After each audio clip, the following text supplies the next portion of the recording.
Capítulo 11 Aprendendo com a adversidade. Pergunta: o fracasso, em algum momento, é um benefício para o homem? Resposta: sim. Na verdade, aprender com a adversidade é o terceiro dos 7 princípios. Mas poucas pessoas sabem que cada adversidade traz consigo a semente de uma vantagem equivalente. Menos pessoas ainda sabem a diferença entre derrota temporária e fracasso. Se esse conceito fosse de conhecimento geral, eu seria privado de uma das minhas armas mais poderosas, que uso para controlar os seres humanos. Pergunta: mas entendi que você disse que o fracasso é um dos seus grandes aliados. Tive a impressão, baseado na sua confissão, de que o fracasso faz com que as pessoas percam a ambição e parem de tentar, aí então você as possui sem nenhum tipo de dificuldade ou oposição por parte delas. Resposta: esse é justamente o ponto. Assumo o poder sobre elas justamente no momento em que elas desistem de tentar. Se elas soubessem a diferença entre derrota temporária e fracasso, elas não desistiriam quando encontrassem adversidades na vida. Se soubessem que cada forma de derrota, e todos os fracassos, trazem consigo a semente de uma nova oportunidade, elas se manteriam lutando e acabariam por vencer. O sucesso normalmente está a um passo muito curto além do ponto em que se desiste de lutar. Pergunta: isso é tudo o que se pode aprender da adversidade, derrota e fracasso? Resposta: não, esse é o mínimo que alguém pode aprender. Detesto dizer isso, mas o fracasso normalmente serve como uma bênção disfarçada, porque ele quebra o padrão do ritmo hipnótico e faz com que a mente se liberte para um novo começo. Pergunta: agora estamos chegando a algum lugar. Então, você confessou, finalmente, que mesmo a lei natural do ritmo hipnótico pode ser e normalmente é anulada pela própria natureza. Isso está correto? Resposta: não, essa não é a forma correta e exata de abordar esse assunto. A natureza nunca anula nenhuma de suas leis naturais. A natureza nunca tira a liberdade de pensamento de um ser humano através da lei do ritmo hipnótico. O indivíduo abdica de sua liberdade pelo abuso dessa lei. Se um homem pulasse de uma árvore e fosse morto pelo abrupto impacto de seu corpo com a terra, através da lei da gravidade, você não diria que a natureza o assassinou, diria? Você diria que o homem negligenciou no ato de relacionar-se apropriadamente com a lei da gravidade. Pergunta: estou começando a entender. A lei do ritmo hipnótico é tanto capaz de ser utilizada pelo lado negativo quanto pelo positivo. Ela pode levar uma pessoa para as profundezas, chegando à escravidão, através da perda do privilégio da liberdade de pensamento, ou ela pode ajudar uma pessoa a alcançar o topo de suas realizações, através do livre uso dos seus pensamentos, dependendo da forma como o indivíduo se relaciona com a lei. Isso está correto? Resposta: agora você está conseguindo entender. Pergunta: e sobre o fracasso? Uma pessoa não fracassa intencionalmente, pensando deliberadamente em falhar. Ninguém estimula a derrota temporária. Essas são circunstâncias sobre as quais o indivíduo não possui qualquer tipo de controle.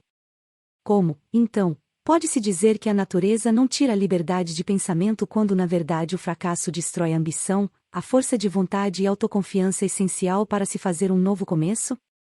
Resposta: o fracasso é uma circunstância feita pelo homem. Ele nunca é real, até que seja aceito pelo homem como algo permanente. Colocando-se de outra forma, o fracasso é um estado de espírito, por isso é algo que um indivíduo pode controlar até o momento em que ele se nega a exercitar esse privilégio. A natureza não força as pessoas a fracassarem. Mas a natureza impõe a sua lei do ritmo hipnótico sobre todas as mentes, e através dessa lei ela mantém permanentemente todos os pensamentos que dominam essas mentes. Em outras palavras, pensamentos de fracasso são tomados pela lei do ritmo hipnótico e feitos permanentes, se o indivíduo aceita tais circunstâncias como sendo um fracasso permanente. Essa mesma lei, de forma inexorável, também assume e faz com que se tornem permanentes os pensamentos de sucesso. Pergunta: qual o papel, então, que possui o fracasso em ajudar um indivíduo a quebrar o padrão do ritmo hipnótico após essa lei estar impregnada na mente dessa pessoa? Resposta: o fracasso traz consigo um clímax, no qual uma pessoa tem o privilégio de limpar a sua mente do medo e fazer um novo começo, seguindo outra direção. O fracasso prova conclusivamente que algo está errado com os objetivos e planos da pessoa, através dos quais os mesmos objetivos e planos são perseguidos. O fracasso é o ponto final do hábito que a pessoa tem seguido, e, quando o mesmo é alcançado, ele força a pessoa a deixar esse caminho e seguir por outro, fazendo com que ela crie um novo ritmo para a sua vida.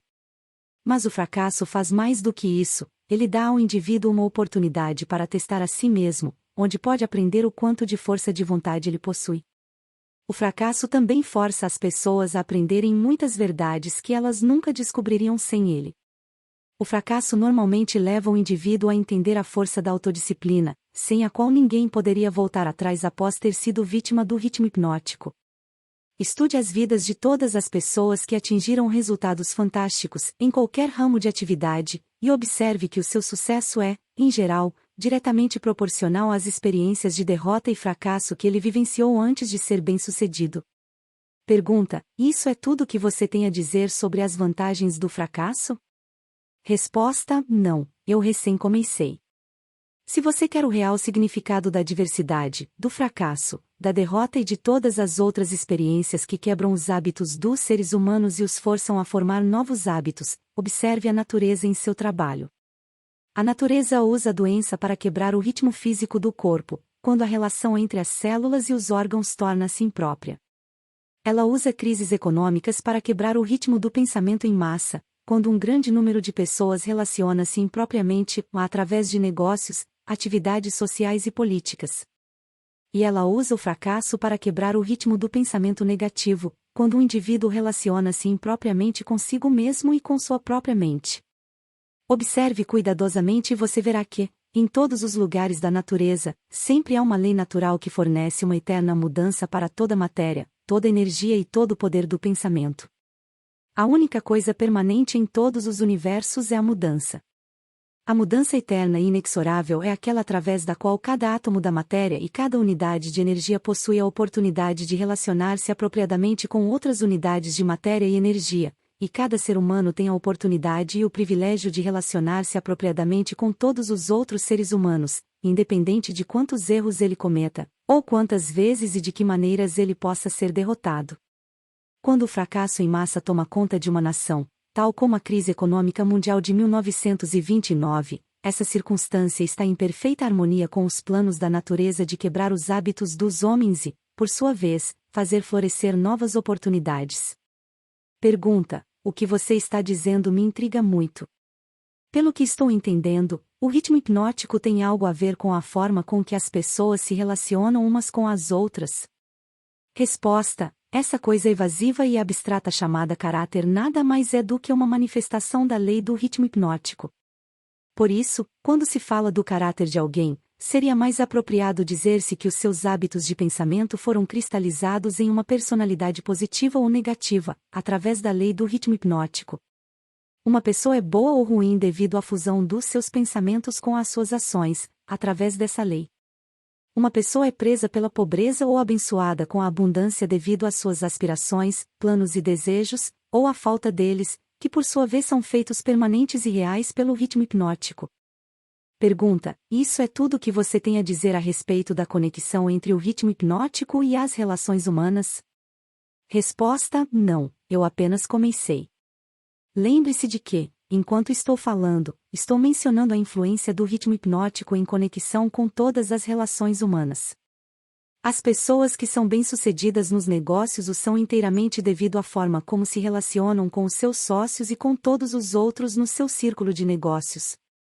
Profissionais que são bem-sucedidos o são prioritariamente devido à forma com que eles se relacionam com os seus clientes.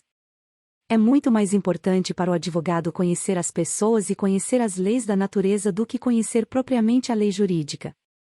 E o médico acaba sendo um fracasso antes mesmo de começar, a menos que ele conheça como relacionar-se com os seus pacientes e como estabelecer a fé destes nele mesmo. Um casamento fracassa ou é bem-sucedido inteiramente devido à maneira com que os participantes relacionam-se um com o outro. Um relacionamento apropriado no casamento começa inicialmente com um motivo para casar-se. A maioria dos casamentos não traz felicidade para o casal, porque ambos não entendem, e nem fazem questão de entender, a lei do ritmo hipnótico, através de sua ação em que cada palavra que eles dirigem um ao outro, cada ato que eles fazem e cada motivo que os leva a lidar um com o outro faz parte de uma rede que pode trazer-lhes controvérsias e miséria ou dar-lhes asas para a liberdade, através da qual ambos conseguem sobrevoar todas as formas de infelicidade.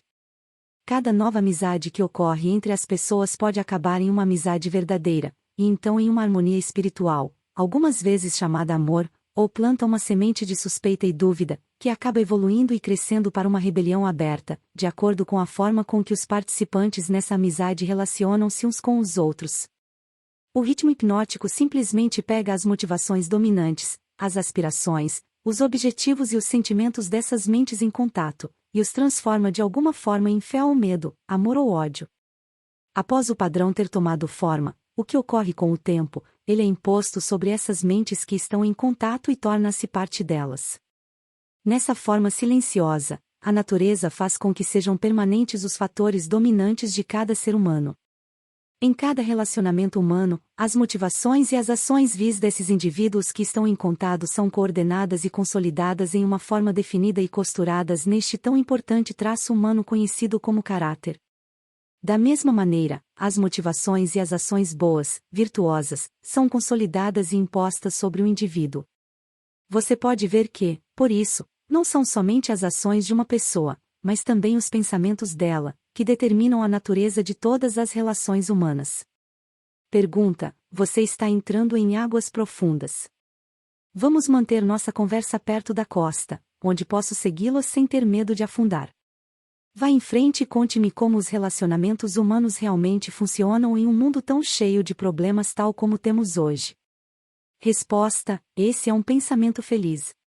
Mas deixe-me ter certeza de que você está entendendo os princípios que estou revelando, antes que eu tente mostrar a você como aplicá-los nos princípios da vida. Desejo ter certeza de que você entende a lei do ritmo hipnótico e que ela é algo que não se pode controlar, influenciar ou escapar. Mas todo mundo pode relacionar-se com essa lei de forma a beneficiar-se da forma inexorável como ela trabalha. Um relacionamento harmonioso com a lei consiste em um indivíduo modificar completamente os seus hábitos, de tal forma que ele consiga ser claro naquilo que ele realmente deseja e está disposto a aceitar.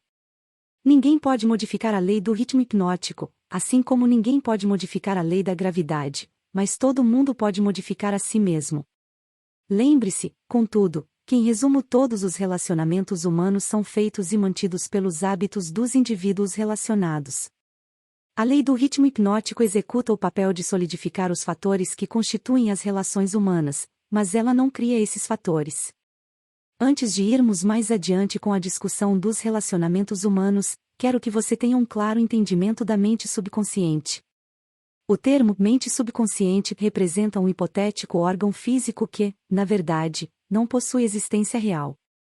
A mente do homem consiste de energia universal. Alguns chamam de inteligência infinita, que o indivíduo recebe, apropria-se dela e organiza em formas definidas de pensamento, através de um aparato físico completo conhecido como cérebro. Essas formas de pensamento são réplicas de vários estímulos que chegam ao cérebro através dos 5 sentidos, e do sexto sentido, que ainda não é bem conhecido. Quando qualquer forma de estímulo alcança o cérebro e toma a forma definida de um pensamento, ele é classificado e armazenado em um grupo de células cerebrais conhecido como grupo da memória. Todos os pensamentos de natureza similar são armazenados juntos, de tal forma que, quando se traz um pensamento, este mesmo leva facilmente ao contato de todos os outros pensamentos associados a ele. Esse sistema é muito similar à forma de armazenamento moderna de arquivos e também é operado de forma similar. As impressões de pensamento, as quais uma pessoa mescla com a maior quantidade de emoções, ou sentimentos, são os fatores dominantes do cérebro, porque eles estão sempre próximos da superfície, no topo do sistema de armazenamento, vulgarmente falando, onde eles entram em ação voluntariamente, no momento em que o indivíduo se nega a exercitar a autodisciplina. Esses pensamentos cheios de emoção são tão poderosos que frequentemente fazem com que o indivíduo se coloque em ação e motive-se a fazer coisas que não seriam aprovadas pela faculdade da razão. Essas explosões emocionais normalmente destroem a harmonia em todos os relacionamentos humanos. O cérebro normalmente traz consigo combinações de sentimentos e emoções tão poderosas que acabam assumindo o controle e deixando a razão de lado.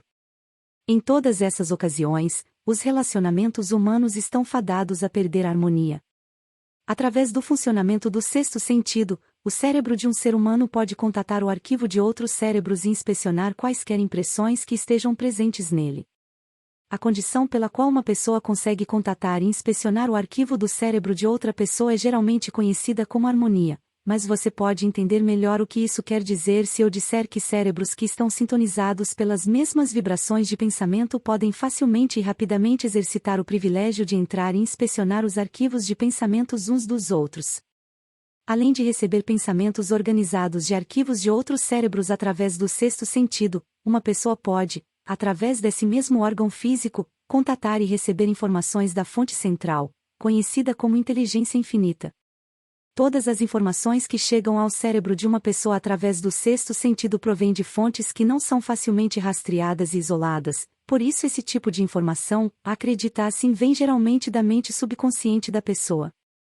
O sexto sentido é o órgão do cérebro através do qual se recebem todas as informações, todo o conhecimento, todas as impressões de pensamento que não vêm através de um ou de todos os 5 sentidos. Agora que você compreende como a mente funciona, entenderá mais facilmente como e por que as pessoas acabam gerando tristeza e desarmonia através de relacionamentos humanos impróprios. Você também entenderá como os relacionamentos humanos podem ser idealizados para angariar riquezas na sua mais alta forma, riquezas materiais, mentais e espirituais. Além disso, você compreenderá que nunca pode haver felicidade exceto através do entendimento e da aplicação dos princípios corretos das relações humanas. Entenderá também que nenhum indivíduo é uma entidade em si mesma, e que só se pode conseguir uma mente plena pela harmonia de objetivos e ações entre 2 ou mais mentes. Entenderá por que cada ser humano deveria, por sua própria escolha, tornar-se o guardião do seu irmão, tanto de fato como em teoria. Pergunta: o que você diz pode ser verdade, mas ainda insisto que você tem me levado para as profundezas do pensamento. Vamos voltar para a superfície, onde eu possa nadar em águas familiares. Nadaremos nas águas profundas após eu aprender a nadar com maestria. Começamos discutindo o assunto de como lucrar com a adversidade, mas me parece que perdemos o foco desse assunto. Resposta: fizemos um desvio, mas não nos alienamos. O diabo nunca se aliena. O desvio era necessário para que você se preparasse para entender a parte mais importante de toda esta entrevista. Agora estamos prontos para voltar à discussão sobre a diversidade. Visto que a maior parte das adversidades ocorre devido a relações impróprias entre as pessoas, me parece importante que você entenda como as pessoas podem relacionar-se apropriadamente. Naturalmente, levanta-se a questão de o que é uma relação apropriada entre as pessoas. A resposta é que um relacionamento apropriado é aquele que traz a todos que estão ligados a ele ou afetados por ele alguma forma de benefício. Pergunta: o que então é um relacionamento impróprio? Resposta: qualquer relacionamento entre pessoas que cause dano ou traga qualquer forma de miséria ou infelicidade para qualquer um dos envolvidos. Pergunta: como podem relacionamentos impróprios ser corrigidos? Resposta: pela mudança da mente da pessoa que está causando o relacionamento impróprio ou pela mudança das pessoas envolvidas no relacionamento. Algumas mentes harmonizam-se naturalmente, enquanto outras colidem da mesma forma. Relacionamentos humanos bem-sucedidos, e que são feitos para durar como tal, devem ser formados de mentes que naturalmente se harmonizem, além de terem interesses comuns como um meio de trazê-los para a harmonia.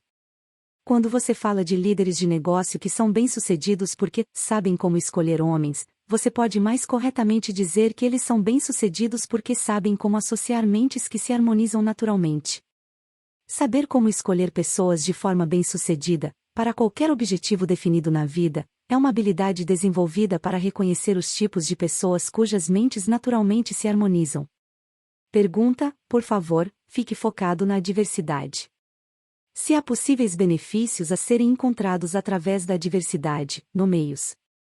Resposta: a diversidade livra as pessoas da vaidade e do egocentrismo. Ela desencoraja o egoísmo, provando que nenhum indivíduo pode ser bem-sucedido sem a cooperação de outros.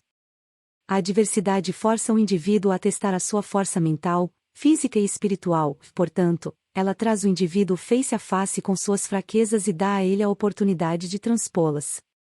A adversidade força uma pessoa a procurar caminhos e meios para fins definidos, através da meditação e do pensamento introspectivo. Isso regularmente leva à descoberta e ao uso do sexto sentido, através do qual a pessoa consegue comunicar-se com a inteligência infinita. A adversidade força uma pessoa a reconhecer a necessidade de uma inteligência que não está disponível dentro de sua própria mente, mas provém de fontes externas. A adversidade quebra velhos hábitos de pensamento e dá para a pessoa a oportunidade de formar novos hábitos, por isso, ela pode servir para quebrar o ciclo do ritmo hipnótico e mudar o seu funcionamento de negativa para fins positivos.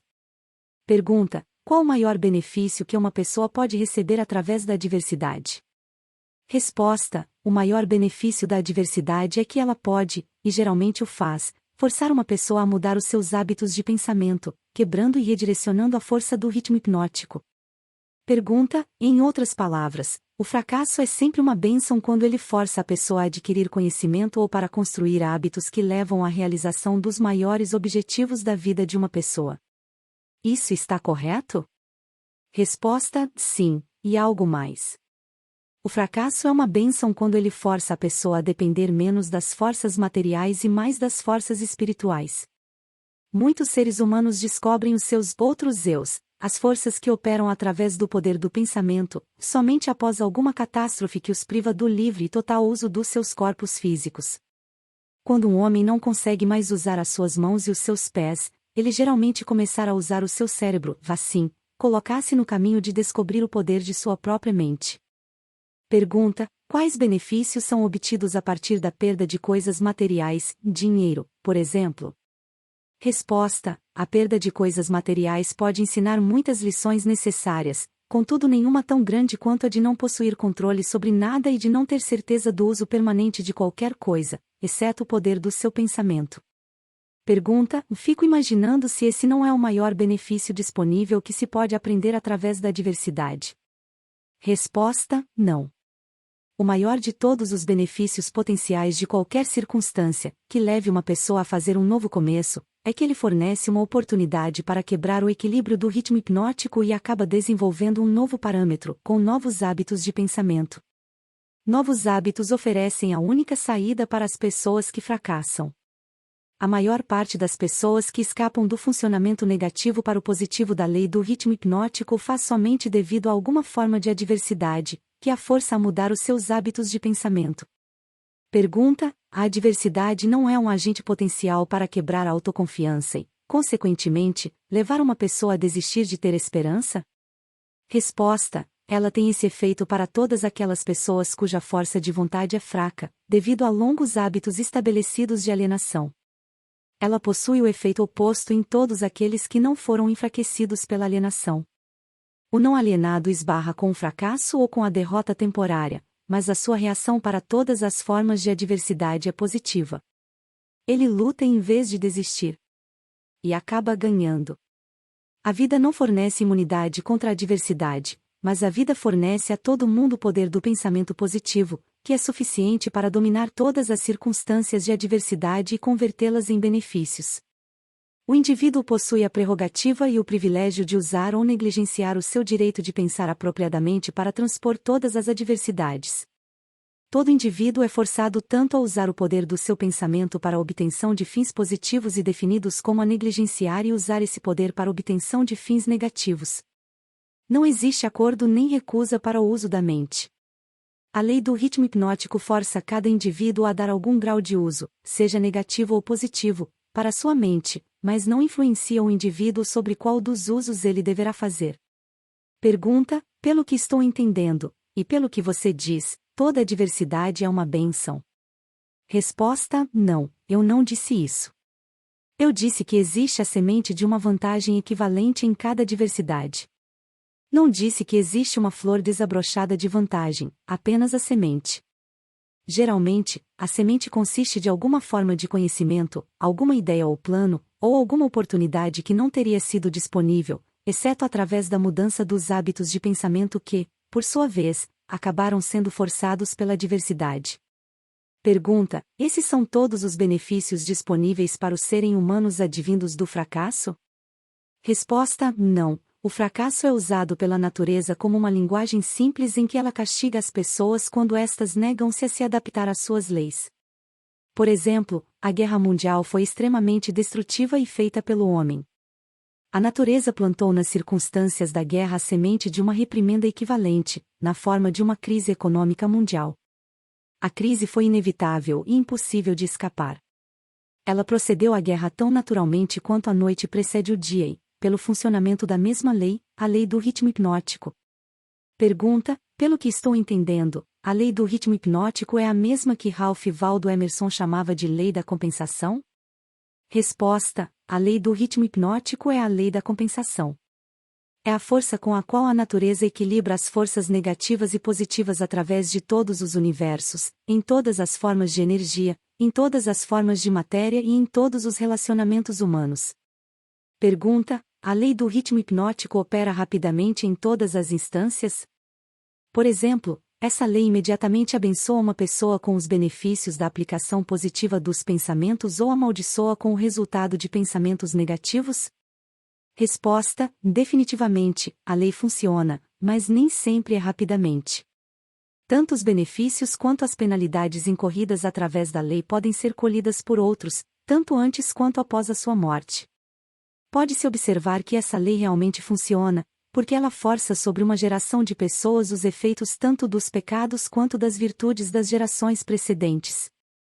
No funcionamento de todas as leis da natureza, a quarta dimensão, o tempo, é um fator inexorável. A quantidade de tempo consumida pela natureza na relação dos efeitos para suas causas depende em cada momento das circunstâncias presentes. A natureza faz crescer uma abóbora em 3 meses. Um carvalho leva 100 anos para chegar a um bom tamanho. Ela converte um ovo em uma galinha em 4 semanas, mas ele requer 9 meses para converter um óvulo de um ser humano em um indivíduo. Capítulo 12 – Ambiente, Tempo, Harmonia e Precaução. Pergunta: agora possuo um maior entendimento das potencialidades da adversidade e do fracasso. Você pode ir em frente agora com a sua descrição do próximo dos 7 princípios. Qual o seu próximo princípio? Resposta: o próximo princípio é a influência do ambiente. Pergunta: vá em frente e descreva o princípio de como funcionam as influências do meio como fatores determinantes nos destinos humanos. Resposta: o ambiente, ou o meio, como também pode ser chamado, consiste de todas as forças mentais, espirituais e físicas, que afetam e influenciam os seres humanos. Pergunta: que conexão existe, se é que existe, entre as influências do meio e o ritmo hipnótico? Resposta: o ritmo hipnótico solidifica e faz com que se tornem permanentes os hábitos de pensamento dos seres humanos. Hábitos de pensamento são estimulados por influências do meio. Em outras palavras, os recursos que alimentam o pensamento vêm do ambiente que está à volta da pessoa. Hábitos de pensamento são feitos permanentes pela lei do ritmo hipnótico.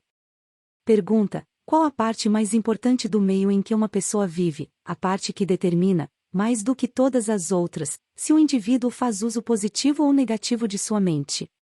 Resposta: a parte mais importante do meio de uma pessoa é aquela criada pela associação dessa pessoa com outros. Todas as pessoas absorvem e acabam assumindo para si, seja consciente ou inconscientemente, os hábitos de pensamento daqueles com os quais eles se associam intimamente. Pergunta: você quer dizer com isso que o contato constante com uma pessoa cujos hábitos de pensamento são negativos influencia a pessoa a formar também hábitos de pensamento negativos? Resposta: sim. A lei do ritmo hipnótico força cada ser humano a formar hábitos de pensamento que se harmonizam com as influências dominantes do seu ambiente, principalmente a parte do ambiente criada pela associação com outras mentes. Pergunta: então é importante que a pessoa selecione com muita cautela aqueles que serão seus associados? Resposta: sim. Os associados que se relacionam intimamente com a pessoa devem ser escolhidos com tanto cuidado quanto a pessoa escolhe a comida com a qual ela alimenta o seu corpo, mantendo sempre em mente o objetivo de que ela deve associar-se com pessoas cujos pensamentos dominantes são positivos, amigáveis e harmoniosos. Pergunta: que classe de associados tem a maior influência sobre uma pessoa? Resposta: os associados que mais exercem influência sobre a pessoa são o parceiro no casamento, que por sua vez compartilha a casa, e os associados nas ocupações profissionais. Após isso, vêm os amigos íntimos e os conhecidos. Amigos casuais e estranhos exercem pouca influência sobre a pessoa. Pergunta: por que o parceiro no casamento possui tão grande influência sobre a mente de uma pessoa? Resposta: porque o casamento é um relacionamento que traz as pessoas sob a mesma influência de forças espirituais, de tal peso que elas acabam tornando-se as forças dominantes da mente. Pergunta: como podem as influências ambientais serem usadas para quebrar o equilíbrio do ritmo hipnótico? Resposta: todas as influências que estabelecem hábitos de pensamento acabam tornando-se permanentes através do ritmo hipnótico. Uma pessoa pode modificar as influências do seu ambiente de tal forma que as influências podem ser positivas ou negativas, e a lei do ritmo hipnótico as tornará permanentes, a menos que elas sejam modificadas através dos hábitos de pensamento. Pergunta: para colocar essa verdade de outra forma, uma pessoa pode submeter-se a qualquer influência do meio que ela deseje, seja positiva ou negativa, e a lei do ritmo hipnótico fará com que essa influência torne-se permanente quando essa pessoa assumir a magnitude deste hábito de pensamento. É dessa forma que a lei funciona? Resposta: isso está correto. Tome cuidado com todas as forças que inspiram pensamentos, estas são as forças que constituem o ambiente e determinam a natureza do destino da pessoa no planeta. Pergunta: que classe de pessoas consegue ter controle sobre as influências do meio? Resposta: os não alienados. Todos aqueles que são vítimas do hábito da alienação perdem a sua força para escolher o seu próprio ambiente. Eles tornam-se vítimas de cada influência negativa do seu meio. Pergunta: existe alguma saída para o alienado? Existe algum método pelo qual ele possa submeter-se às influências de um ambiente positivo? Resposta: sim, há uma saída para os alienados. Eles podem parar de alienar-se, assumir o controle de suas próprias mentes e escolher um ambiente que inspire pensamentos positivos. Isso eles conseguem obter através da definição de propósito. Pergunta: isso é tudo o que há para eliminar o hábito da alienação? Esse hábito é apenas um estado da mente. Resposta: alienar-se nada mais é do que um estado negativo da mente, um estado de mente conhecido pela ausência total de propósito. Pergunta: qual o procedimento mais efetivo que uma pessoa pode seguir para estabelecer um ambiente que seja útil para desenvolver e manter hábitos de pensamentos positivos? Resposta: o mais efetivo de todos os ambientes é aquele pelo qual um grupo de pessoas cria uma aliança amigável, que os obrigará a auxiliar um ao outro no alcance de um objetivo, através de um propósito definido. Esse tipo de aliança é conhecida como mastermind. O mastermind consiste da associação de indivíduos cuidadosamente escolhidos, cada qual enriquecendo essa aliança com algum conhecimento, experiência, educação, plano ou ideia, especialmente habilitados para fazer com que o objetivo de cada um seja atingido, através de um propósito definido. Os líderes mais bem-sucedidos, em todos os momentos da vida, buscam o auxílio desse tipo de influência do meio, feita especialmente para servi-los. Realizações fantásticas são impossíveis sem a cooperação amigável de outros. Para colocar a verdade de outra forma, pessoas bem-sucedidas devem controlar o seu ambiente, garantindo, assim, manter total controle contra a influência das forças negativas do meio. Pergunta: a responsabilidade que as pessoas possuem com seus parentes faz com que seja impossível para elas evitar a influência de um ambiente negativo? Resposta: nenhum ser humano deve a outro ser humano qualquer grau de responsabilidade que possa roubar o seu privilégio de construir os seus hábitos de pensamento em um meio positivo. Por outro lado, cada ser humano tem o dever de remover do seu ambiente toda e qualquer influência que possa, remotamente, desenvolver hábitos de pensamentos negativos. Pergunta: essa não seria considerada uma filosofia de sangue frio? Resposta: somente os fortes sobrevivem. Ninguém consegue ser forte sem remover toda e qualquer influência negativa de si mesmo, que possa de alguma maneira desenvolver hábitos de pensamentos negativos. Hábitos de pensamentos negativos resultam na perda do privilégio da autodeterminação, independente do que ou quem possa causar esses hábitos. Hábitos de pensamentos positivos podem ser controlados pelo indivíduo e devem ser feitos para servi-lo, na busca por seus propósitos e metas. Hábitos de pensamento negativo controlam o indivíduo e o privam do privilégio da autodeterminação. Pergunta: deduzo, baseado em tudo o que você disse, que todos aqueles que controlam as influências do meio pelo qual seus hábitos de pensamento são construídos são mestres de seus destinos no planeta e que todos os outros são dominados por seus destinos terrenos. Estou colocando essa afirmação de forma correta? Resposta: perfeitamente. Pergunta: o que estabelece os hábitos de pensamento de uma pessoa? Resposta: todos os hábitos são estabelecidos devido a desejos ou motivos, inerentes ou adquiridos. Quais sejam os hábitos, são os resultados de alguma forma de desejo definido. Pergunta: o que ocorre com o cérebro físico enquanto uma pessoa está formando hábitos de pensamento? Resposta: os desejos são impulsos de energia organizados, chamados de pensamentos. Desejos que são mesclados com sentimentos e emoções magnetizam as células cerebrais nas quais eles estão armazenados e preparam essas células para que sejam assumidas e direcionadas pela lei do ritmo hipnótico. Quando qualquer pensamento aparece no cérebro, ou é criado lá, e é misturado com os sentimentos puros da emoção do desejo, a lei do ritmo hipnótico começa a agir e, de uma vez por todas, começa a traduzir isso no seu equivalente físico. Pensamentos dominantes, que por sua vez agem inicialmente pela lei do ritmo hipnótico, são aqueles que estão mesclados com os desejos mais profundos e com os mais intensos sentimentos envolvidos. Hábitos de pensamento são estabelecidos pela repetição dos mesmos pensamentos.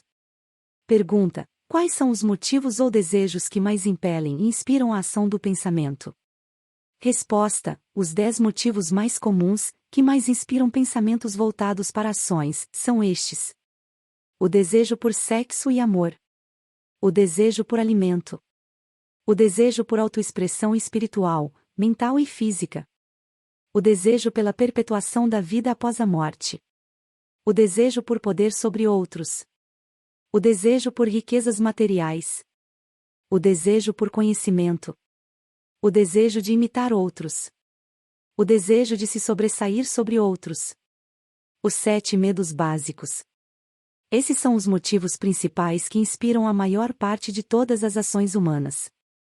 Pergunta: e os desejos negativos, tais como a ganância, a inveja, a avareza, o ciúme e o rancor? Esses sentimentos negativos não são expressados mais frequentemente do que qualquer um dos sentimentos positivos? Resposta: todos os desejos negativos não são nada exceto frustrações de desejos positivos. Eles são inspirados por alguma forma de derrota, fracasso ou negligência por parte dos seres humanos em se adaptarem às leis da natureza de forma positiva.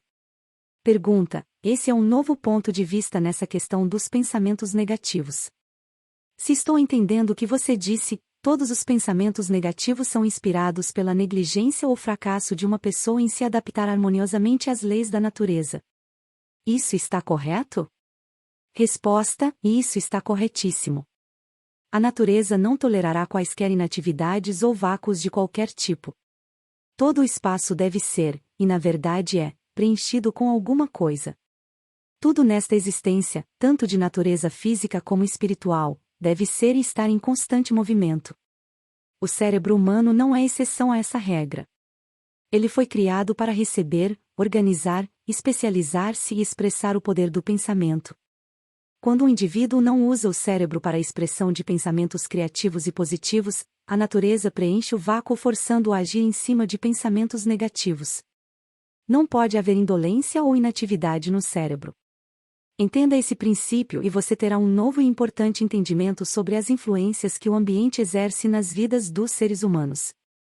Você entenderá melhor, também, como a lei do ritmo hipnótico opera, sendo ela a lei que mantém tudo e todos em constante movimento, através de alguma forma de expressão, tanto de princípios negativos como positivos. A natureza não está interessada nesse tipo de moral, ela não está interessada no certo ou no errado. Ela não está interessada na justiça ou na injustiça. O seu interesse é unicamente de forçar tudo a expressar a ação de acordo com a sua natureza. Pergunta: essa é uma interpretação muito reveladora da forma como a natureza se comporta. A quem devo solicitar corroboração das suas afirmações? Resposta: aos homens de ciências, aos filósofos, a todos os pensadores deste mundo. Por último, às manifestações físicas da própria natureza. A natureza não possui nada parecido com matéria morta. Cada átomo da matéria está em constante movimento. Toda energia movimenta-se contínua e constantemente. Não existem espaços vazios em lugar algum. O tempo e o espaço são literalmente manifestações do movimento, com tal grandeza de velocidade que não pode ser medida pelos seres humanos. Pergunta: por tudo que você está dizendo, uma pessoa é forçada a concluir que as fontes de conhecimento são chocantemente limitadas. Resposta: as fontes desenvolvidas de conhecimento são limitadas. Todo o cérebro de um adulto normal é um portal em potencial para todo o conhecimento que existe através dos universos. Todo o cérebro de um adulto normal possui dentro do seu mecanismo a possibilidade de se comunicar diretamente com a inteligência infinita, a fonte de onde provém todo o conhecimento que existiu, existe e existirá. Pergunta: a sua afirmação me leva a crer que todos os seres humanos podem tornar-se aquilo que chamam de Deus. É isso que você quer dizer? Resposta: através da lei da evolução, o cérebro humano está sendo aperfeiçoado para comunicar-se automaticamente com a inteligência infinita. A perfeição virá através do desenvolvimento organizado do cérebro, através de sua adaptação às leis da natureza. O tempo é o fator que trará a perfeição. Pergunta: o que causa ciclos de eventos recorrentes, tais como epidemias de doenças, crises econômicas, guerras e ondas de crimes? Resposta: todas as epidemias, nas quais um grande número de pessoas é afetado de maneira similar, são causadas pela lei do ritmo hipnótico, através da qual a natureza consolidada, pensamentos de natureza similar, faz com que esses pensamentos sejam expressados através de uma ação em massa. Pergunta: então, a grande crise econômica foi colocada em ação devido ao grande número de pessoas que foram influenciadas a liberarem pensamentos de medo? Isso está correto? Resposta: perfeitamente. Milhões de pessoas estavam agindo para conseguir alguma coisa em troca de nada, através da aposta no mercado financeiro. Quando elas de repente descobriram que tinham conseguido nada por alguma coisa, elas se aterrorizaram, correram para os seus bancos e retiraram os seus dinheiros. E o pânico estava instalado. Através do pensamento em massa de milhões de mentes, todos pensando em termos de medo da pobreza, a crise prolongou-se por alguns anos. Pergunta: pelo que você está dizendo, deduzo que a natureza consolida os pensamentos dominantes das pessoas e os expressa através de alguma forma de ação em massa, tais como crises econômicas, momentos de euforia nos negócios e assim por diante. Isso está correto? Resposta: você está com a ideia certa. Pergunta: vamos agora para o próximo dos 7 princípios. Vá em frente e o descreva. Resposta: o próximo princípio é o tempo, a 4ª dimensão. Pergunta: qual a relação que existe entre o tempo e o funcionamento da lei do ritmo hipnótico? Resposta: o tempo é a lei do ritmo hipnótico. O lapso de tempo necessário para dar permanência aos hábitos de pensamento depende principalmente do objeto e da natureza dos pensamentos. Pergunta: mas entendi, pelo que você disse antes, que a única coisa permanente na natureza é a mudança. Se isso é verdade, então o tempo está constantemente mudando, rearranjando-se e recombinando todas as coisas, incluindo os hábitos de pensamento das pessoas. Como então poderia a lei do ritmo hipnótico dar permanência aos hábitos de pensamento de uma pessoa? Resposta: o tempo divide todos os hábitos de pensamento em 2 classes: pensamentos negativos e pensamentos positivos. Os pensamentos de um indivíduo estão constantemente modificando-se e sendo recombinados para se adequarem aos desejos desse indivíduo, mas os pensamentos não mudam do positivo para o negativo, ou vice-versa, exceto através do esforço voluntário por parte do indivíduo. O tempo penaliza o indivíduo por todos os pensamentos negativos e o recompensa por todos os pensamentos positivos, de acordo com a natureza e o propósito dos pensamentos. Se os pensamentos dominantes de uma pessoa são negativos, o tempo penaliza o indivíduo construindo em sua mente o hábito do pensamento negativo, e então ele procede para solidificar este hábito em um ato permanente, durante cada segundo de sua existência. Os pensamentos positivos são, da mesma forma, construídos pelo tempo e acabam tornando-se hábitos permanentes. O termo permanência, é claro, refere-se à vida natural do indivíduo. Literalmente falando, nada é permanente.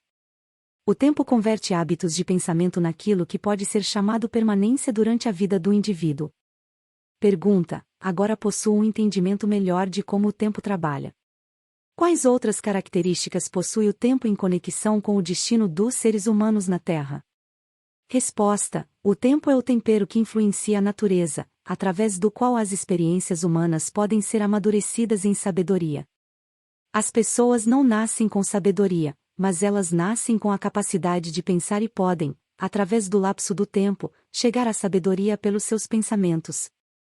Pergunta: os jovens possuem sabedoria? Resposta: somente em assuntos elementares.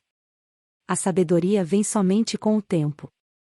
Ela não pode ser herdada e não pode ser transferida de uma pessoa para outra, exceto através do lapso do tempo. Pergunta: o passar do tempo pode forçar um indivíduo a adquirir sabedoria? Resposta: não. A sabedoria vem somente para os não alienados, que formam hábitos de pensamento positivos, como uma força dominante em suas vidas. Os alienados e todos aqueles cujos pensamentos dominantes são negativos nunca adquirem sabedoria, exceto de coisas elementares.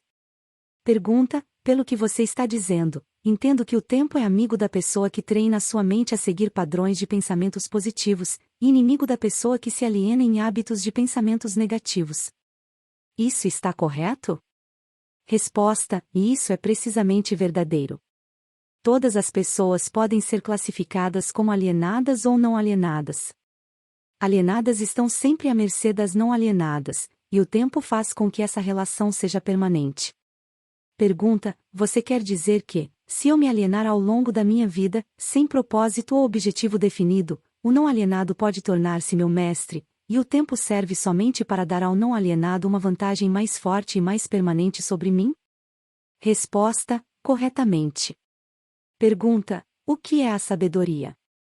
Resposta: a sabedoria é a habilidade de relacionar-se com as leis da natureza, de tal forma que elas possam servir a você, e a habilidade de relacionar-se com outras pessoas, de tal forma que você possa ganhar a cooperação harmoniosa e consciente dessas pessoas, para ajudarem você a conseguir qualquer coisa que queira da vida.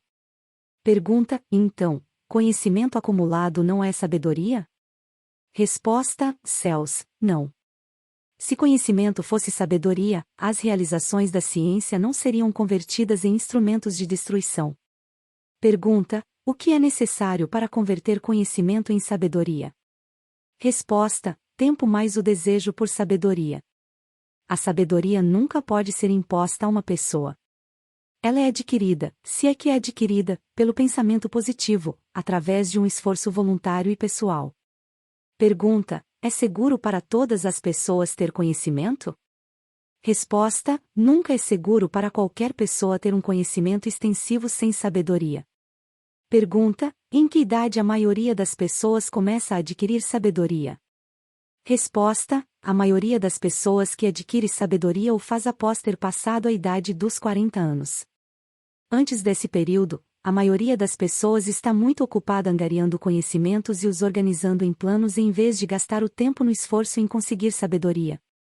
Pergunta: qual circunstância da vida é mais apta para levar uma pessoa a adquirir sabedoria? Resposta: a adversidade e fracasso. Essas são as linguagens universais de que a natureza se utiliza para transmitir sabedoria a todos aqueles que estão preparados para recebê-la. Pergunta: a adversidade e o fracasso sempre trazem sabedoria? Resposta: não, somente para aqueles que estão prontos para receber a sabedoria e voluntariamente procuraram por ela. Pergunta: o que determina o quão pronta está uma pessoa para receber a sabedoria? Resposta: o tempo e a natureza dos hábitos de pensamento. Pergunta: conhecimento adquirido recentemente equivale-se a conhecimento já testado e comprovado? Resposta: não. Conhecimento testado através do intervalo do tempo sempre é superior àquele que é recentemente adquirido. O tempo dá ao conhecimento a definição em termos de qualidade, quantidade e confiabilidade. Nunca se pode ter certeza de um conhecimento que não tenha sido testado.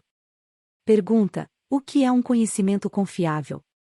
Resposta: é o conhecimento que se harmoniza com a lei natural, o que significa que é baseado em pensamentos positivos. Pergunta: o tempo modifica e altera os valores do conhecimento? Resposta: sim, o tempo modifica e altera todos os valores. Aquilo que é conhecimento apurado hoje pode tornar-se nulo e inválido amanhã, devido ao rearranjo do tempo, dos fatos e valores. O tempo modifica todos os relacionamentos humanos para melhor ou para pior, dependendo da forma pela qual as pessoas se relacionam umas com as outras. No domínio dos pensamentos existe um momento em que é próprio para semear as sementes destes, e existe um momento próprio para fazer a colheita deles, da mesma forma como existe um momento correto para plantar e para colher no solo da terra. Sem a medição adequada do tempo entre a semeadura e a colheita, a natureza modifica ou retém as recompensas da semeadura. Pergunta: vá em frente agora e descreva os 2 últimos dos 7 princípios. Resposta: o próximo princípio é a harmonia. Observando-se toda a natureza, pode-se encontrar provas de que toda a lei natural acontece de maneira ordenada, através da lei da harmonia. Por meio do funcionamento dessa lei, a natureza força tudo o que estiver dentro dos limites de um determinado ambiente a relacionar-se de forma harmoniosa. Entenda essa verdade e você terá uma nova e intrigante visão da força do ambiente. Você entenderá por que a associação com mentes negativas é fatal para todos aqueles que estão em busca da autodeterminação. Pergunta: você quer dizer que a natureza voluntariamente força os seres humanos a se harmonizarem com as influências do seu meio? Resposta: sim, isso é verdade. A lei do ritmo hipnótico impõe a força sobre cada ser humano às influências dominantes do ambiente em que ele vive. Pergunta: se a natureza força os seres humanos a sofrerem a influência do ambiente em que eles vivem, que meios disponíveis existem para eles escaparem de um ambiente de fracasso e pobreza quando, na verdade, eles desejam fugir desse meio? Resposta: eles devem mudar imediatamente desse ambiente ou permanecerão orientados e envoltos pela pobreza. A natureza não permite que ninguém escape das influências do seu ambiente. Contudo, a natureza, em sua abundante sabedoria, dá a cada ser humano o privilégio de estabelecer o seu próprio ambiente mental, espiritual e físico. Entretanto, uma vez que ele tenha escolhido o seu ambiente, invariavelmente ele acabará se tornando parte dele. Esse é o funcionamento inexorável da lei da harmonia. Pergunta: em uma associação com fins comerciais, por exemplo, quem estabelece a influência dominante que determina o ritmo do ambiente? Resposta: o indivíduo ou os indivíduos que pensam e agem com definição de propósito. Pergunta: é simples assim? Resposta: sim, a definição de propósito é o ponto de partida pelo qual um indivíduo deve estabelecer o seu próprio ambiente. Pergunta: acho que não consegui acompanhar bem o seu raciocínio. O mundo inteiro está dividido pela guerra e pelas crises econômicas e ainda outras formas de crises e rixas que podem representar qualquer coisa, exceto harmonia. A natureza não parece estar forçando as pessoas a se harmonizarem uns com os outros. Como você explica essa inconsistência? Resposta: não há inconsistência. As influências dominantes do mundo são, como você diz, negativas. Muito bem. A natureza está forçando os seres humanos a se harmonizarem com as influências dominantes do ambiente do mundo. Manifestações de harmonia podem ser tanto positivas quanto negativas. Por exemplo, um grupo de homens em uma prisão pode, e eles geralmente pensam e agem de maneira negativa, mas a natureza faz com que a influência dominante da televisão seja impressa em cada indivíduo que está presente nela. Um grupo de pessoas orientadas para a pobreza e que vivem em apartamentos pode lutar contra si mesmo e aparentemente resistir a todas as formas de harmonias, mas a natureza faz com que cada um torne-se uma parte da influência dominante da casa em que eles vivem. Harmonia, da forma como o seu significado está sendo utilizado aqui, quer dizer que a natureza interrelaciona todas as coisas que são similares através de todos os universos. As influências negativas são forçadas a associarem-se umas com as outras, não importando onde elas possam estar. As influências positivas são, tanto quanto as negativas, definitivamente forçadas a associarem-se umas com as outras. Pergunta: estou começando a entender por que líderes de negócios bem-sucedidos são tão cuidadosos na escolha de seus associados. Homens bem-sucedidos em quaisquer ramos geralmente estabelecem o seu próprio ambiente cercando-se de pessoas que pensam e agem em termos de sucesso. Essa é a ideia? Resposta: essa é exatamente a ideia. Observe com atenção que a única coisa que os homens bem-sucedidos exigem é que a harmonia impere entre os seus associados. Outra característica de pessoas bem-sucedidas é que elas se movimentam com definição de propósito e insistem para que os seus associados façam o mesmo. Entenda essas duas verdades e você entenderá a diferença que existe entre um Henry Ford e um trabalhador comum. Pergunta: agora me fale sobre o último dos 7 princípios. Resposta: o último princípio é a cautela. Próximo ao hábito de alienar-se, a característica humana mais perigosa é a falta de cautela. As pessoas alienam-se em todos os tipos de circunstâncias danosas devido ao fato de que elas não exercem a cautela, planejando os movimentos que fazem. O alienado sempre se move com a ausência de cautela. Ele age primeiro e pensa depois, se é que ele pensa. Ele não escolhe seus amigos. Ele aliena-se e permite que pessoas se liguem a ele nos seus próprios termos. Ele não escolhe uma ocupação. Ele aliena-se na escola e fica satisfeito quando consegue o primeiro emprego que lhe garante apenas alimentação e agasalho. Ele convida as pessoas a enganá-lo nos negócios pelo fato de não se informar das regras do negócio. Ele convida a doença, negligenciando informar-se das regras para ter uma saúde perfeita. Ele convida a pobreza por negligenciar proteger-se contra as influências do ambiente daqueles que são orientados para a pobreza. Ele convida o fracasso em cada passo que ele dá ao negligenciar o exercício da cautela para observar o que faz com que as pessoas fracassem. Ele convida o medo, em todas as suas formas, pela sua falta de cautela em examinar as causas do medo. Ele fracassa no casamento porque ele negligencia usar a cautela na escolha de sua parceira, e ele usa ainda menos cautela nos seus métodos de relacionar-se com ela após o casamento. Ele perde os seus amigos ou os converte em inimigos, devido à sua falta de cautela em relacionar-se com eles de maneira adequada. Pergunta: a cautela está faltando para todas as pessoas? Resposta: não. Somente para aquelas pessoas que adquiriram o hábito da alienação. O não alienado sempre age com cautela. Ele cuidadosamente pensa em todos os passos dos seus planos antes de começá-los. Ele abre precedentes para as fragilidades humanas dos seus associados e planeja antecipadamente como resolvê-los. Se ele enviar um mensageiro em uma missão importante, ele manda alguma outra pessoa para ter certeza de que o mensageiro cumpriu a sua missão. Então, ele verifica ambos para ter certeza de que os seus desejos foram cuidadosamente cumpridos.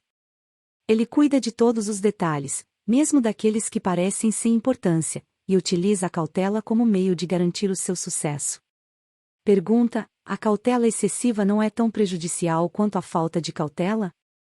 Resposta: o que você chama de cautela excessiva, na verdade, é uma expressão do medo. Medo e cautela são duas coisas totalmente diferentes. Pergunta: as pessoas não se enganam confundindo medo por cautela excessiva?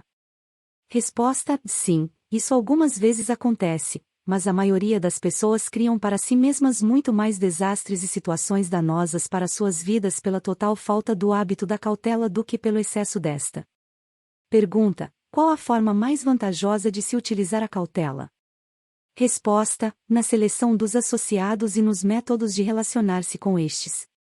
A razão para isso é óbvia.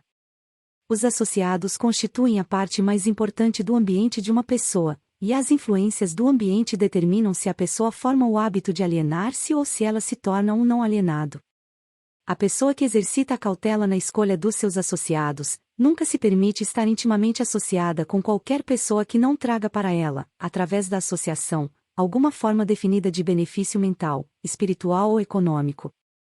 Pergunta: esse método de escolher associados não seria egoísta? Resposta: é um método sensível e que leva para a autodeterminação. É o desejo de qualquer pessoa normal encontrar sucesso material e felicidade. Nada contribui mais para o sucesso e a felicidade de uma pessoa do que a escolha cuidadosa de seus associados. A cautela na seleção dos associados torna-se, por isso, a missão de toda pessoa que queira tornar-se feliz e bem-sucedida. O alienado permite que seus associados mais próximos liguem-se a ele considerando os próprios termos deles. O não alienado cuidadosamente escolhe os seus associados e não permite que ninguém se torne intimamente associado a ele sem que contribua com alguma forma de influência útil ou benéfica. Pergunta: nunca ocorreu a mim que a cautela na seleção de amigos seria tão definitiva para o sucesso ou o fracasso de uma pessoa. Todas as pessoas bem-sucedidas agem com cautela na seleção de seus associados, seja na esfera comercial, social ou profissional de seus relacionamentos? Resposta: sem o exercício da cautela na escolha de todos os seus associados, ninguém pode estar certo do sucesso, seja em qual área de atuação for. Por outro lado, a falta de cautela traz consigo algum tipo de derrota em qualquer área de atuação. Resumo: existem 3 coisas interconectadas dentro da minha entrevista com o diabo que mais me interessam. Esses 3 fatores me interessam porque foram as influências mais importantes da minha vida, um fato que qualquer leitor da minha história consegue facilmente discernir. Os 3 fatores mais importantes são: o hábito de alienar-se, a lei do ritmo hipnótico, através da qual todos os hábitos acabam se tornando permanentes, e o elemento tempo. Esse trio de forças invariavelmente está presente no destino de todos os homens, de forma inviolável. Essas 3 forças acabam tendo um novo e mais importante significado quando são estudadas e combinadas como uma força grupal. Não precisa ter muita imaginação e nem muito conhecimento sobre as leis naturais para entender que a maior parte das dificuldades nas quais as pessoas se encontram são suas próprias criações. Além disso, as dificuldades raramente são o resultado de circunstâncias imediatas. Elas geralmente são o ápice de uma série de circunstâncias, as quais foram consolidadas através do hábito da alienação, com a colaboração do tempo. Samuel Insull não perdeu o seu império industrial de 4 bilhões de dólares como resultado da crise econômica. Ele começou a perder muito antes da crise, quando ele tornou-se vítima de um grupo de mulheres que o seduziram, tornando seus talentos de grande utilidade pública em uma grande ópera. Se em algum momento um homem na mais alta posição do mundo financeiro despencou devido ao poder da alienação, do ritmo hipnótico e do tempo, esse homem foi Samuel Insull. Eu estou escrevendo sobre o Sr. Insull baseado em um conhecimento profundo sobre a sua pessoa e as causas dos seus problemas, os quais datam desde o tempo em que eu servi com ele durante a Primeira Guerra Mundial, até o momento da sua tentativa doentia de fugir de si mesmo. Henry Ford passou pela mesma crise que arruinou o Sr. Insull, mas Ford passou pela crise sem um arranhão e acabou no topo. Você quer saber a razão? Eu lhe contarei. Ford tem o hábito de não alienar-se em nenhum assunto. O tempo é um poderoso amigo de Ford, porque ele formou o hábito de usá-lo de forma construtiva e positiva, com a ajuda de pensamentos de sua própria criação, cercado por planos próprios.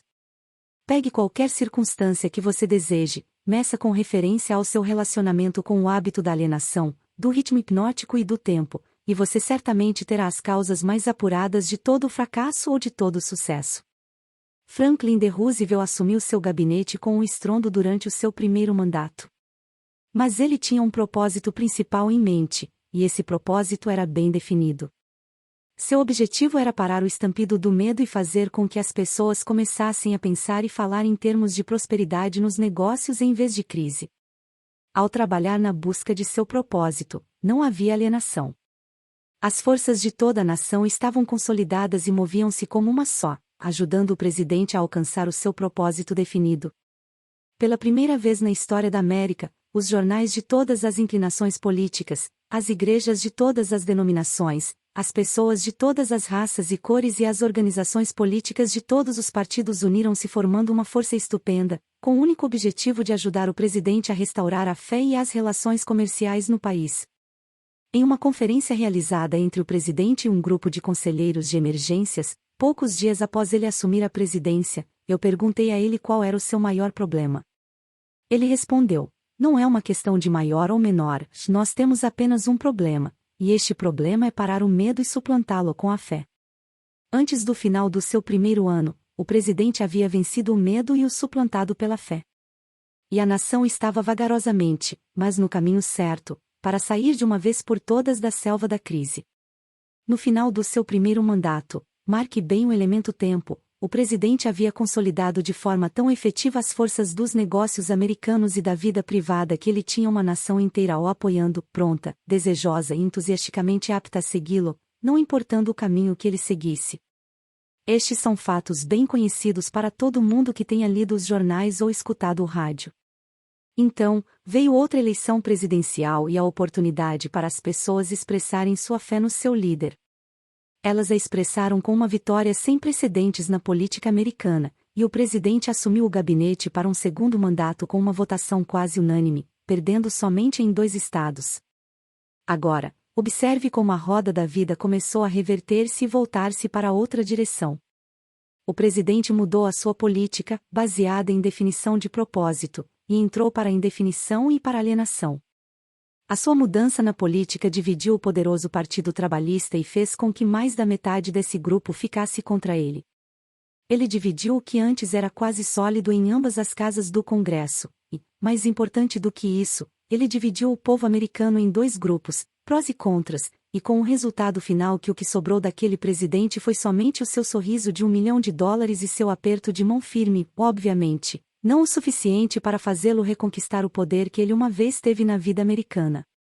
Aqui, então, temos o excelente exemplo de um homem que foi aos céus com grande força, através da definição de propósito, e desmoronou para o ponto de partida pelo hábito da alienação. Tanto na subida quanto em sua queda, pôde-se ver claramente o funcionamento da alienação e da não alienação, alcançando um pico através do poder do ritmo hipnótico e do tempo. Em toda a minha vida, o diabo teve uma dramática história para contar sobre os seus negócios comigo. Ele viu eu me alienar e me desalienar em oportunidades de negócios, os quais muitos teriam dado tudo o que tinham para tê-las. Ele viu eu me alienar na minha política de relacionamento com os outros, particularmente na minha falta de cautela nos negócios. A circunstância que me salvou do controle fatal da lei do ritmo hipnótico foi a definição de propósito com a qual, finalmente, eu dediquei toda a minha vida para a organização de uma filosofia de realização pessoal, orientada para o sucesso. Alienei-me em algum momento ou outro, em pequenas ações e decisões, mas a minha alienação foi anulada pelo meu propósito maior, que era o suficiente para restaurar a minha coragem e colocar-me no caminho da busca do conhecimento, em todas as pequenas derrotas. Aprendi alguma coisa da natureza danosa do hábito da alienação enquanto estava engajado em analisar mais de 25 mil pessoas na conexão com a organização da lei do sucesso. Essas análises mostraram que somente 2 de cada 100 pessoas possuem um objetivo definido na vida. As outras 98 foram pegas pelo hábito da alienação. Parece-me mais do que uma coincidência de que minhas análises claramente corroboraram as afirmações do diabo, de que ele controla 98 de cada 100 pessoas, devido justamente ao hábito da alienação. Olhando para o passado e analisando a minha própria carreira, eu posso ver claramente que eu poderia ter evitado a maioria das derrotas temporárias com as quais eu me deparei se eu tivesse naquele momento seguido um plano para a obtenção do meu maior propósito na vida. Da minha experiência em ter analisado os problemas de mais de 5 mil famílias, eu sei, definitivamente, que a maioria das pessoas casadas que se desarmonizam um com o outro fazem devido ao acúmulo de um grande número de pequenas circunstâncias no seu casamento, as quais poderiam ter sido esclarecidas e contornadas no momento em que foram criadas, se houvesse uma política definida para fazê-lo. Eles não vivem a sua vida de casal com definição de propósito. Assim a história é feita, desde o princípio dos tempos. O homem que possui o plano mais definido, com propósito e força, caminha para a vitória. Os outros correm para conseguir abrigo e acabam sob a liderança daqueles que são mais determinados. A resposta não é difícil de encontrar, não há necessidade de olhar para o céu para encontrá-la. Da minha parte eu preferiria procurar a resposta no diabo, porque ele me contaria rapidamente que a vitória vai para as pessoas que sabem o que querem e que estão determinadas a consegui-la. Elas dominaram o hábito da alienação. Elas possuem políticas definidas, planos definidos e objetivos definidos. A sua oposição, que muitas vezes está em número maior, não tem chance alguma contra elas, porque a oposição não possui um plano, nenhum propósito e também não possui uma política, exceto a de alienar-se, esperando que alguma coisa possa vir de algum lugar para ajudá-las. Naquelas 3 breves frases, você possui todas as informações necessárias para distinguir com clareza a diferença entre o sucesso e o fracasso, a força e a falta dela. Chegamos agora perto do fim de nossa visita através deste livro. Se fossemos tentar colocar em apenas uma frase a coisa mais importante que eu tentei expressar através deste livro, seria algo do tipo: os desejos dominantes podem ser cristalizados nos seus equivalentes físicos, através da definição de propósito, amparada por planos definidos, com a cooperação da lei natural do ritmo hipnótico e do tempo. Aí você tem a fase positiva da filosofia de realização pessoal que eu tentei descrever através deste livro, com o máximo de brevidade e simplicidade. Se você expandir a filosofia com o propósito de adaptá-la às circunstâncias da vida, você verá que ela é tão grande quanto a vida em si mesma, que ela cobre todos os relacionamentos humanos, todos os pensamentos humanos, objetivos e também desejos. Então, aqui estamos, no final da mais estranha de todas as milhares de entrevistas que eu fiz com as maiores personalidades, por um período de mais de 50 anos de trabalho, na minha procura pelas verdades da vida, que levam à felicidade e à segurança econômica. É estranho, no entanto, que, após ter tido a cooperação ativa de homens como Carnegie, Edison e Ford, eu tenha sido compelido finalmente a ir até o diabo para encontrar um conhecimento prático do maior de todos os princípios revelados na minha procura pela verdade. Como é estranho que eu tenha sido forçado a experimentar a pobreza, o fracasso e a adversidade, em centenas de formas, antes de ter tido o privilégio de entender e utilizar a lei da natureza que neutraliza essas armas e as elimina de nosso caminho.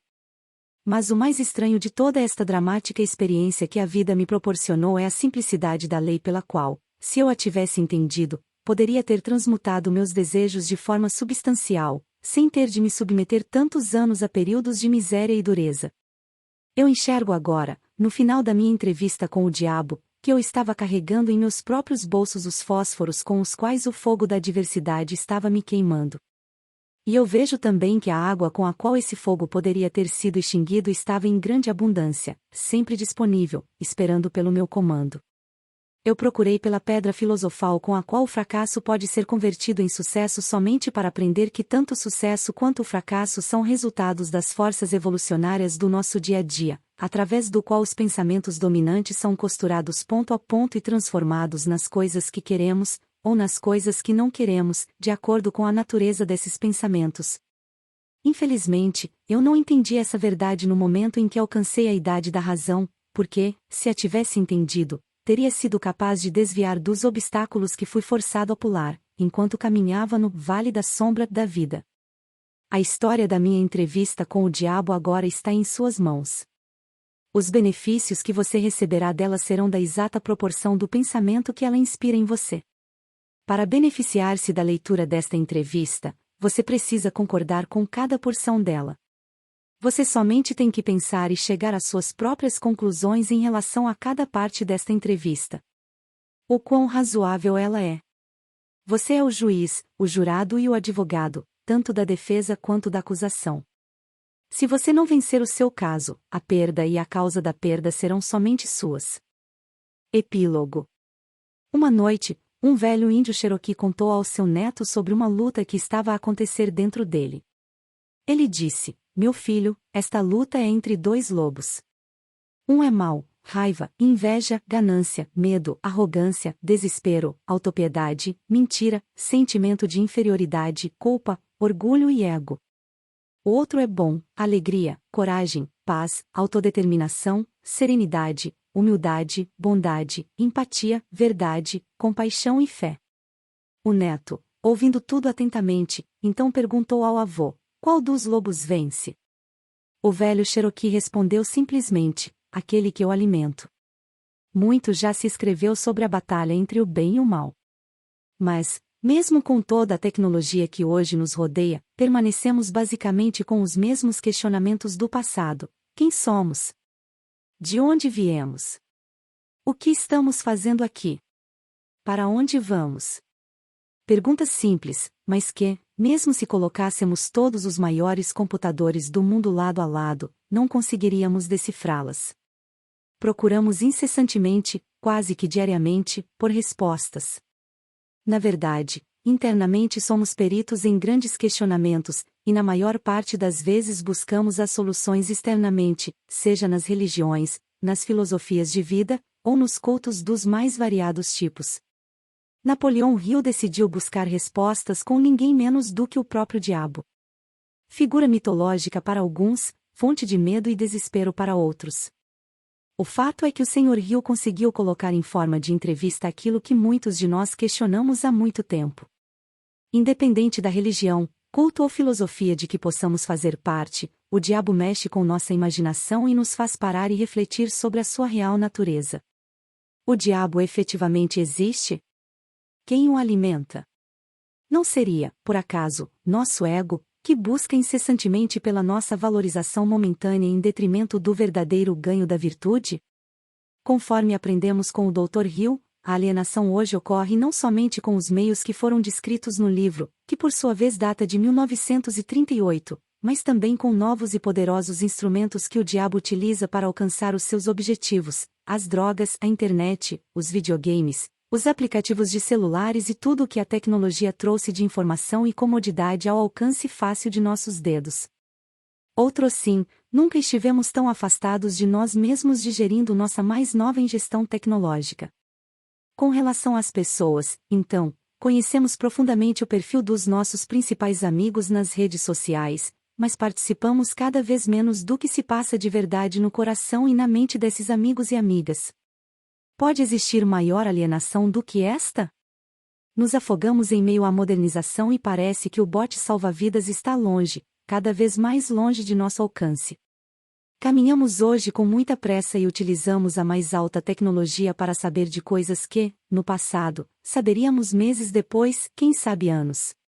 Mas ainda temos junto de nós o mapa que pode nos colocar no verdadeiro caminho da autorrealização, e esse mapa encontra-se no lugar menos procurado hoje em dia, nossa mente e nosso coração. Qual foi a maior armadilha que o diabo criou para o homem? Foi, sem dúvida, plantar na sua mente a incerteza de sua existência. Assim como o fracasso e o sucesso devem ser considerados armadilhas mentais, pois ambos provêm dos pensamentos dominantes que acabam se tornando aquilo que mais desejamos. Analisando-se a lei do ritmo hipnótico, que também pode ser considerada como lei da inércia da vida, temos que os nossos pensamentos dominantes acabam por se tornar equivalentes físicos no nosso cotidiano. Ou seja, se cultivarmos a mente encoberta pelo medo, pela culpa e pela dúvida, acabamos tendo atitudes relacionadas a esses sentimentos, e não precisamos ser expertos para saber que tipo de resultados alcançaremos. Ao passo que, se cultivarmos a mente preenchida com pensamentos de fé, coragem, gratidão e alegria, com certeza chegaremos aos resultados a que aspiramos.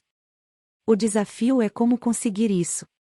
Parece fácil manter a mente positiva, mas o dia a dia nos mostra o quanto de nossa atenção permanece focada em coisas que na verdade não correspondem à estratégia principal do nosso sonho. Os problemas que aparecem em nossas vidas tomam boa parte de nosso tempo, e acabam por fazer com que desviemos nossa atenção para aquém de nossa meta principal. Aprendemos que devemos planejar e, quando estiver tudo planejado, devemos planejar mais ainda. Entretanto, isso nos leva à concretização de nossas metas? Ou seria mais inteligente estabelecermos um objetivo principal e aproveitarmos todas as oportunidades que aparecem em nosso caminho? Já dizia Zoroastro: conhece-te a ti mesmo e conhecerás a Deus e a todo o universo. O verdadeiro sentido da vida, que vem sendo buscado pelos maçons, Rosacruzes, Illuminati e demais ordens e religiões de todo o universo, certamente não está impresso em nenhum livro, mas aqueles que tiverem a coragem de vencer os seus medos e se arriscarem na aventura da busca pessoal provavelmente encontrarão a verdade. E ela, por certo, estará mais perto do que jamais imaginaram.